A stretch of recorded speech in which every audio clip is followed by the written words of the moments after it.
Čau visiem! Mani sauc Vineta Gavrilova. Esmu Piektdienas izaugsmes Zoom platformas dibinātāja un vadītāja. Nu ko, ārā jau sāk putniņi čivināt, jūtams pavasaris, arī es sāku atmosties, un tāpēc esmu uzdrošinājusies sākt nākt šeit pie jums, dalīties ar savām sajūtām, domām.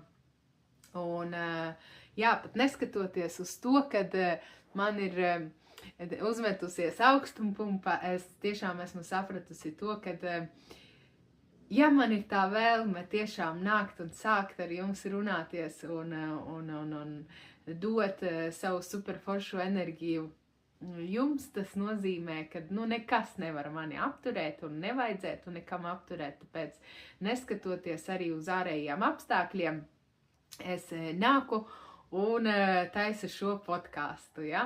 Jā, šis ir mans tāds pirmais podcasts, ko es esmu izdomājusi, ieplānojusi sākt darīt pamazām Piektdienas izaugsmes Zoom platformā, parunāties par tēmām, par izaugsmi, par attīstību, pašattīstību un tā tālāk. Tāpēc droši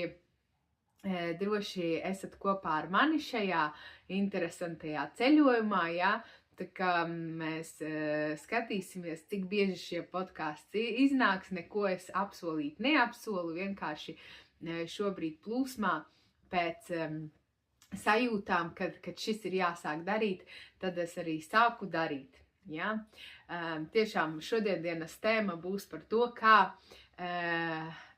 tiešām, ja tu jūti to iekšējo impulsu, kad vajag, tad ārējiem apstākļiem nevajadzētu būt šķērslim. Ja? Kā manā gadījumā šī ir tā augstumpumpa, vēl joprojām saaugstēšanās, kas vēl joprojām ir klepus, ja? Iesnestam visam nevajadzētu būt kā šķērslim, kas varētu mani apstādināt no šīs iznākšanas un runāties ar jums un būt publiski pamanāmai, ja? Tā kā šis arī ir viens no tādiem kā foršiem, super jaukiem iedvesmas mirkļiem priekš jums, mīļie sekotāji, ja?